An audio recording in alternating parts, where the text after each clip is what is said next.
পরেরটা হচ্ছে still. So এখানে আমরা দেখতে পাচ্ছি, দেখো আমি যখন এই ফিল্ডটুকু অ্যাপ্লাই করেছি, এই ফিল্ডটুকু অ্যাপ্লাই করার জন্য স্টিলের ক্ষেত্রে যতটা আই পেয়েছি, আয়রনের ক্ষেত্রে যতটা আই পেয়েছি, স্টিলের ক্ষেত্রে কম আই। অর্থাৎ সেম ম্যাগনেটাইজিং ফোর্স অ্যাপ্লাই করার ফলে স্টিলের তুলনায় আয়রনের মধ্যে বেশি, মানে সেম ফোর্স অ্যাপ্লাই করে, অর্থাৎ কম ম্যাগনেটাইজিং ফোর্স অ্যাপ্লাই করে আমি বেশি ম্যাগনেটিজম ডেভেলপ করেছি আয়রনের মধ্যে। অর্থাৎ আয়রনের টেন্ডেন্সি, অর্থাৎ আয়রনের susceptibility of iron is greater than of steel. তার অর্থাৎ আয়রনকে সহজেই ম্যাগনেটে পরিণত করা যায় স্টিলের তুলনায়।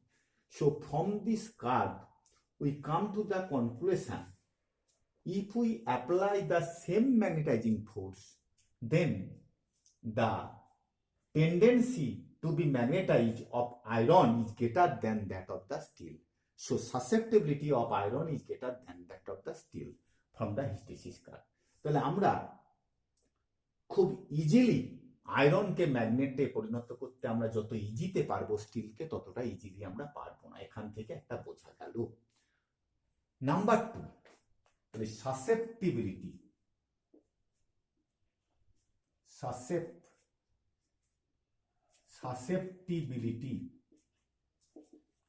of iron is greater than steel। মানে আয়রনকে আমরা সহজেই ম্যাগনেটে পরিণত করতে পারবো স্টিলের সাপেক্ষে। নাম্বার 2, দেখো যখন আমরা ফিল্ড 0 করেছি তখন স্টিলের ক্ষেত্রে রিটেনটিভিটি আমি নাম দিচ্ছি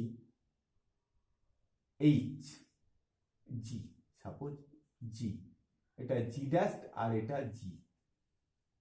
আয়রনের রিটেনটিভিটি ও জি, কিন্তু স্টিলের ও জি ড্যাশ। তাহলে O G, retentivity of iron is greater than steel. তার মানে ম্যাগনেটের স্টিলের সাপেক্ষে আয়রন রিটেনটিভিটি একটু বেশি। অর্থাৎ ম্যাগনেটাইজড করার পর ম্যাগনেটিজিং প্রপার্টি বা ম্যাগনেটিজমকে হোল্ড করার, ধরে রাখার টেন্ডেন্সি স্টিলের তুলনায় আয়রনের একটু বেশি আছে, বা প্রায় সমান বলা যেতে পারে। তাহলে retentivity of iron is greater than steel. Number 2 দেখো, নাম্বার 3, তাহলে সাসেপ্টিভিটি হলো, রিটেনটিভিটি হলো। Number 3, coercivity. স্টিলের কোয়েরসিভিটি ওবি আর আয়রনের কোয়েরসিভিটি ওবি ড্যাশ, এটা ওবি। তাহলে coercivity of steel is greater than that of iron. অর্থাৎ স্টিলকে ডিম্যাগনেটাইজ খুব সহজে করা যাবে না, কিন্তু আয়রনকে করা যাবে। অর্থাৎ পার্মানেন্ট ম্যাগনেট তৈরি করতে যার কোয়েরসিভিটি বেশি, অর্থাৎ সহ্য করার, আমি বাইরে থেকে তার ম্যাগনেটিজমকে নষ্ট করার জন্য আমি চেষ্টা করছি, কিন্তু আয়রন তার ম্যাগনেটিজম নষ্ট করে ফেলবে, কিন্তু স্টিল সহজে করবে না। So coercivity of steel is greater than that of iron. From the hysteresis loop we come to the conclusion, it is clear to us. So for permanent magnet, steel is suitable than that of the iron from here. But যেহেতু coercivity আয়রনের কম, for electromagnet, that is temporary magnet, for electromagnet we must choose iron, because the coercivity of iron is less than that of the steel and susceptibility of iron is greater than that of the iron। কে সহজেই চুম্বকে পরিণত করা যাবে স্টিলের তুলনায়। Number 2, আয়রনের কে আবার সহজেই demagnetised করা যাবে। এই দুটো প্রপার্টির জন্য iron can be easily demagnetized and iron the susceptibility, অর্থাৎ আয়রনকে সহজে ম্যাগনেটে পরিণত করা যাবে। এখান থেকে আমরা এই কনক্লুশনে জানতে পারি। আর একটা দেখো, স্টিলের যে হিস্টেরেসিস লুপের এরিয়া আয়রনের তুলনায় বেশি, তার মানে energy loss for a cyclic process of magnetization and demagnetization, the energy loss of steel is greater than that of iron. তাহলে একবার যদি আমরা একটা প্রসেসে ম্যাগনেটাইজেশন অ্যান্ড ডিম্যাগনেটাইজেশনের মধ্যে দিয়ে যাই, তাহলে স্টিলের এনার্জি লস বেশি হবে, আয়রনের কম হবে। ট্রান্সফরমার তৈরির ক্ষেত্রে বারবার ট্রান্সফরমারের মধ্যে যে কোর থাকে, সেই কোরের মধ্যে কোরটা একবার ম্যাগনেটাইজ একবার ডিম্যাগনেটাইজড হয়। তাহলে ট্রান্সফরমারের ক্ষেত্রে আমাদেরকে এমন স্পেসিমেন চুজ করতে হবে যাতে দেখতে হবে যে সেখানে যেন এনার্জি লসটা কম হয়। তাহলে আমরা ট্রান্সফরমারের ক্ষেত্রে আমরা কোর হিসাবে কাকে নেব? Of course iron, because energy loss during the process of magnetization demagnetization is less of iron that of the steel. তাহলে যার লুপ এরিয়া কম সেই সাবস্ট্যান্সকে আমরা ট্রান্সফরমার হিসাবে ইউজ করব। তাহলে এখান থেকে আমরা অনেকগুলো আইডিয়া পেয়ে গেলাম।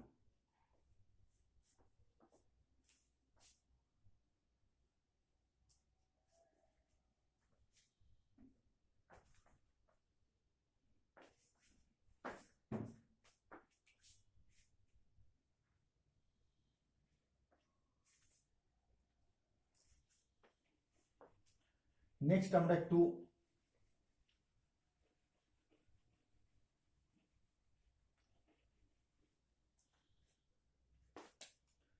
আমরা দেখতে পাচ্ছি ফেরোম্যাগনেটিক সাবস্ট্যান্সের আই ভার্সেস এইচ এর কার্ভ এইরকম টাইপের হবে, একটু আগেই দেখে এলাম আমরা। কিন্তু এটা ফেরো প্যারাম্যাগনেটিক সাবস্ট্যান্সের ক্ষেত্রে আই ভার্সেস এইচ এর কার্ভ কেমন হবে, আর ডায়ার ক্ষেত্রে কেমন হবে? এটা প্যারা আর এটা ডায়া। তিন ধরনের পজিটিভ ক্ষেত্রে আমরা কেমন দেখতে পাবো? প্যারার ক্ষেত্রে plane I versus H, sorry এটা ডায়া। প্যারার ক্ষেত্রে, ডায়ার ক্ষেত্রে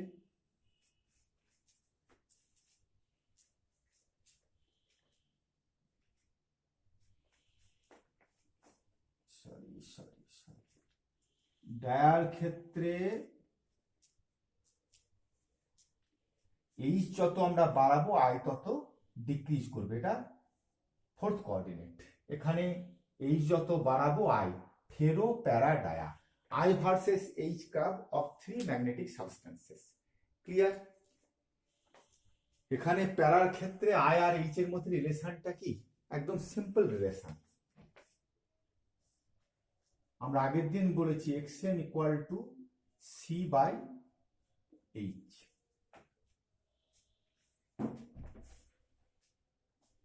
xm is proportional to, xm is proportional to c by t, এটা আমরা জানি।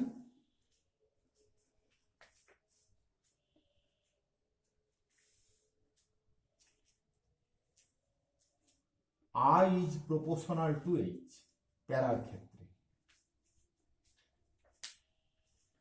I is proportional to h, কিন্তু ফেরোর ক্ষেত্রে আই আর এইচ এর মধ্যে রিলেশনটা একটু কমপ্লেক্স টাইপের।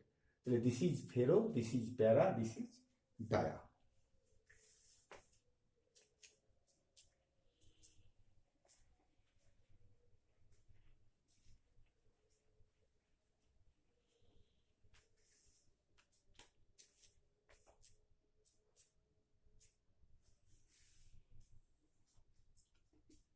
BH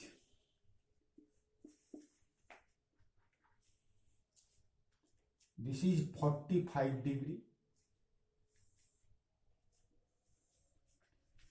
this A B C, OA curve for para, OC curve for dia and for vacuum।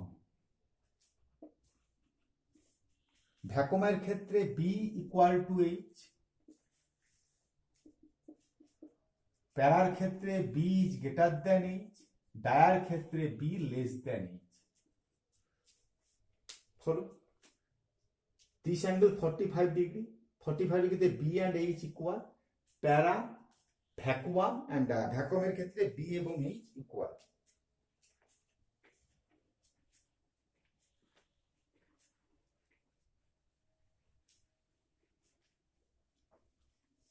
আমরা হিস্টেরেসিস লুপ নিয়ে কিছু প্রবলেম দু একটা দেখাবো, দেখে আমাদের চ্যাপ্টার শেষ করে দেব।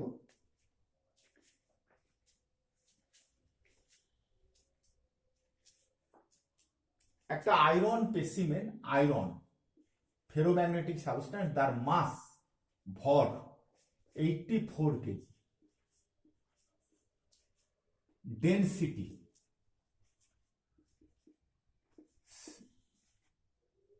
7200 কেজি পার মিটার কিউব। কি কি তথ্য দেওয়া আছে?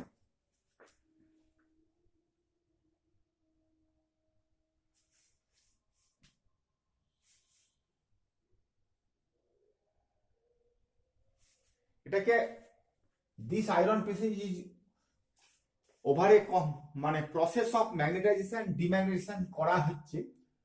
কত ফ্রিকোয়েন্সি, কত ফ্রিকোয়েন্সি 50 সাইকেল পার সেকেন্ড, অর্থাৎ সেকেন্ডে 50 বার হিস্টেরেসিস লুপ, মানে সাইকেলটা চেঞ্জ করা হচ্ছে। এই যে আমি লুপ আঁকলাম, প্রসেস অফ ম্যাগনেটাইজেশন ডিম্যাগনেটাইজেশন 50 সেকেন্ডে 50।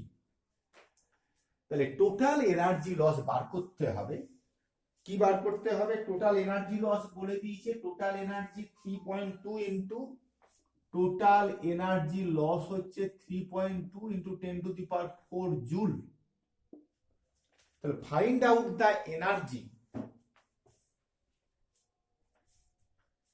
Find out the energy loss per unit volume. কোশ্চেনটা কি? Find out energy per unit volume, per unit volume per cycle. আর টোটাল টাইমটা, এই যে সাইক্লিং এবং ডিসাইক্লিং করা হয়েছে 50 সাইকেল পার সেকেন্ড, কত সময় ধরে? সময়টা হচ্ছে 30 সেকেন্ড। হলো?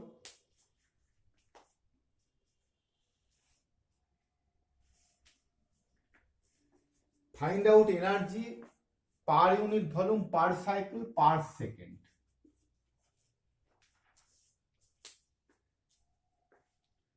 একটা জিনিস আমরা কি পাচ্ছি? একটা আয়রন যার মাস বলে দিয়েছি, যার ডেনসিটি বলা আছে, কত সময় আমি সাইক্লিং কতবার করছি? সেকেন্ডে 50 বার করা হচ্ছে সাইক্লিং প্রসেসটা। ম্যাগনেটাইজেশন এন্ড ডিম্যাগনেটাইজেশন কত সময় ধরে? 30 সেকেন্ড ধরে। টোটাল এনার্জি লস কত হচ্ছে? তাহলে find out energy loss per unit volume per cycle per second. আমি ধরে নিলাম কিউ বি দা এনার্জি, এই যে Q energy per unit volume per second per cycle Q. তাহলে total energy loss equal to Q per cycle per second into per volume বলেছি Q into V, total volume V into frequency N into time T. এই কোয়েশ্চেনটা দেখো, আমি কিউকে ধরে নিলাম energy loss per unit volume per second per cycle. তাহলে total energy loss আমার বলে দিয়েছে। এবার আমরা এখান থেকে ই এর ভ্যালু বসাবো। ভি এর ভ্যালু কত হবে? V equal to mass by density, এত মিটার কিউব, সব এসআই সিস্টেমে। ই এর ভ্যালু পেয়েছি, ভি এর ভ্যালু পেলাম, এন এর ভ্যালু 50, টি এর ভ্যালু 30। তাহলে কি এর ভ্যালু, কি এর উত্তরটা অ্যান্সারটা কি আসবে? Joule per metre cube per second per cycle.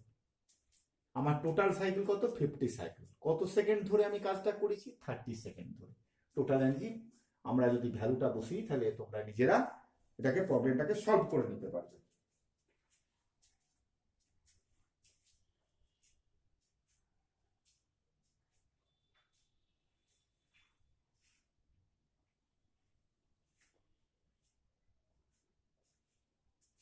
Next problem,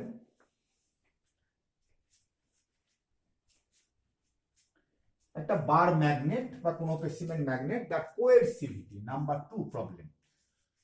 magnet, the coercivity of a bar magnet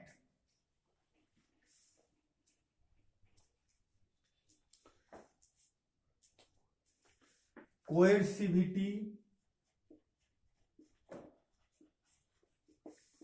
of a bar magnet equal to 4 into 10 to the power 3 ampere per meter coercivity. অর্থাৎ এই বার ম্যাগনেটটাকে আমরা যদি এই পরিমাণ opposite magnetising force apply করি তাহলে তার I zero হয়ে যাবে। একটু আগেই বললাম coercivity, the amount of opposite magnetizing force required to reduce the intensity of magnetism field nil। অর্থাৎ এই পরিমাণ যদি আমরা অপোজিট ফিল্ড অ্যাপ্লাই করি তাহলে আই এর ভ্যালু কত হবে? জিরো হবে। বোঝা গেল? কোয়েরসিভিটি।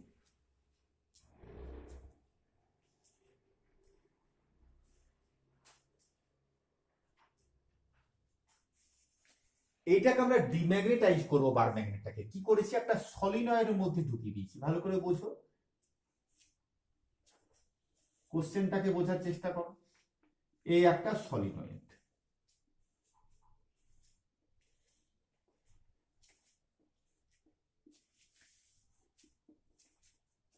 কারেন্ট পাঠাবো। এটা লেন্থ কত? Length of the solenoid, length of solenoid equal to 12 সেমি and number of turn পাক সংখ্যা 60, পাক সংখ্যা 60। এর মধ্যে আমরা এই বার ম্যাগনেটটাকে একটা বার ম্যাগনেট, এই একটা বার ম্যাগনেট যার কোয়েরসিভিটি হচ্ছে এত, অর্থাৎ এই বার ম্যাগনেটের ম্যাগনেটিজম আছে। এই ম্যাগনেটিকে নষ্ট করতে গেলে আমার এই পরিমাণ আমরা অপোজিট ম্যাগনেটিক ফোর্স অ্যাপ্লাই করতে হবে। তাই জন্য এটাকে আমি কোথায় রেখেছি? এই সলিনয়েডের মধ্যে দিয়ে একটা কারেন্ট পাঠাবো অপোজিট ডিরেকশনে, দিলেই এটা নষ্ট হয়ে যাবে। তাহলে কতটুকু কারেন্ট পাঠাতে হবে? আমি আই কারেন্ট পাঠাবো। তাহলে কোশ্চেনটা হচ্ছে the coercivity of a bar magnet is 4 into 10 to the power 3 ampere per meter and it will be demagnetized. So it is placed inside a solenoid of 12 semi length and number of turns 60. So what will be the value of current? দেখো আমরা জানি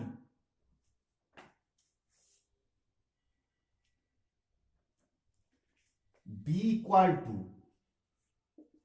mu naught A9। আমরা আগেই জানি সলিনয়েডের মধ্যে magnetic field N হচ্ছে number of turns per unit length, I current, mu হচ্ছে permeability of free space. B inside B equal to mu naught H. তাহলে আমরা এই ফিল্ডটা তৈরি করতে পারবো আই কারেন্ট দিলে। তাহলে B equal to mu naught H হলো। আচ্ছা, তাহলে এখান থেকে আমরা কি পেলাম? H equal to A9। এখন এইচ এর ভ্যালু কত? 4 into 10 to the power 3। N এর value number of turns per unit length, number of turns 60, per unit length কত? 12, কিন্তু সেন্টিমিটার আছে, মিটার জন্য আমি উপরে 100 দিয়ে মাল্টিপ্লাই করে দিলাম ইনটু আই। ফলো, আই এর ভ্যালুটা অ্যান্সারটা পেয়ে গেলাম অ্যাম্পিয়ার।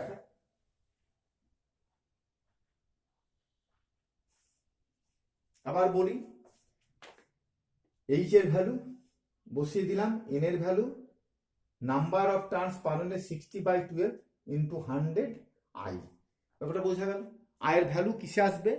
অ্যাম্পিয়ারে। তাহলে আমাদের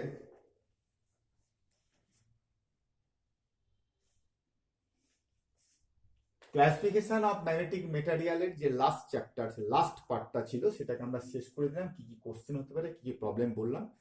পরের ক্লাসে আবার তোমাদের সঙ্গে দেখা হবে।